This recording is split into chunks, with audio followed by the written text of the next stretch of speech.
bisan sa mga pagsulay.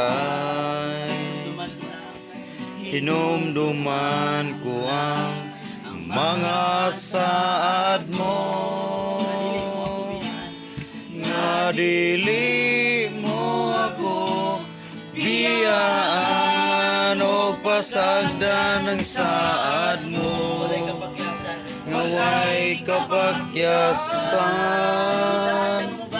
ni saad ka nga mo balik aron kami imong kuha ng saad mo, ngaway kapakyasan ni saad ka nga mo balik aron kami imong kuhaon o papoyon sa langit.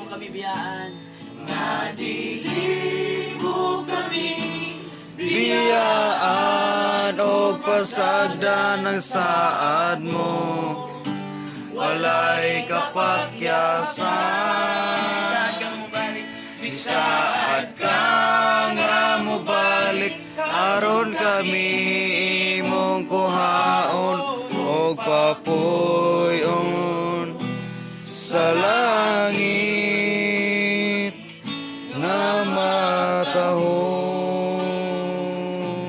sa langit. Na matahong.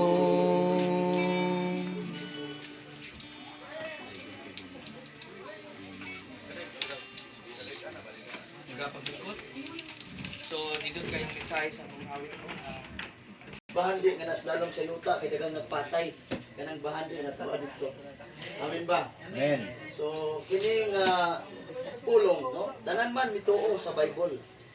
Importante lang nga pagtuo sa Bible na ay kinabuhi. Di ba?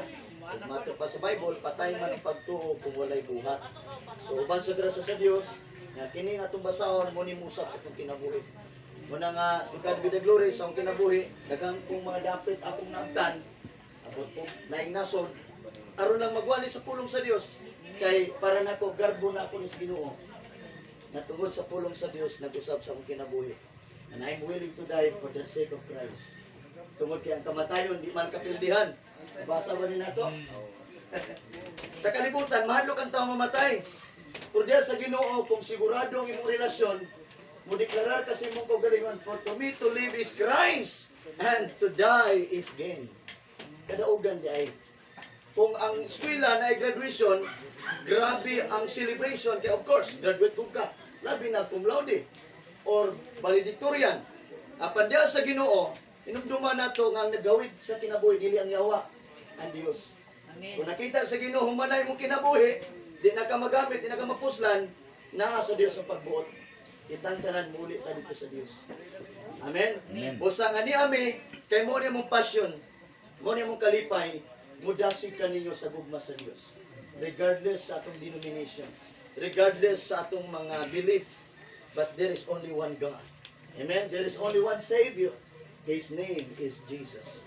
Say with me, Jesus. Jesus. Shall we pray? Father, we humbly before you right now. We thank you, Lord, for your loving kindness, your mercy. Thank you for your grace. Father, we believe that apart from you, we are nothing. Tonight, Father, we ask your word of wisdom. Let your Holy Spirit enlighten our hearts, to comfort us, and to give us a word of revelation. Continue to comfort, Lord, throughout the household, throughout the families. Lord God, thank you tonight that your word, oh God, will not return to your void, but it shall accomplish to those who believe. Thank you for the anointing and the power of your word. That your word, O Lord, will not in vain tonight. It becomes like a seed, Lord, that will about to sow, Lord, to each and every heart. That it will bear much fruits, Lord, to each one of them.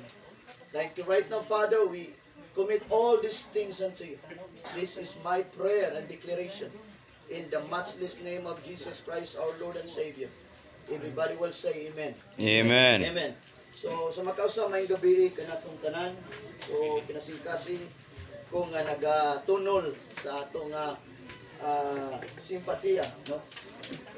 Itong pagbangutan sa pamilyang Kabiladas. So karon mga kaigsunan, atong nakita nga ang kamatayon walang tuog. Tinood ba? Walang tuog yun. O matupas sa akong amigo, karon daw ang panahon na uso daw ang kamatayon. Tungod sa kahimtang nato. Apan salamat gyapon ta sa Dios kay ang tanan angay man pasalamatan in the Bible. Always give thanks unto the Lord, for it is the will of God to those who believe.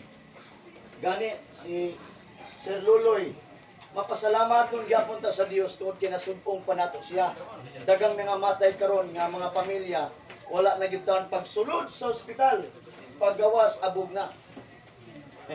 Susubo no nga unta ato pang untang mahimamat, mahanduraw nato. Lain nang mahimamat kay personal gyud no. Mahanduraw masulong pa nato. O nini nga kagabi on importante nga naatay minsay sa Dios nga atong panghawakan. Tungod kay ang kamatayon dili ni mapugnan sa tao.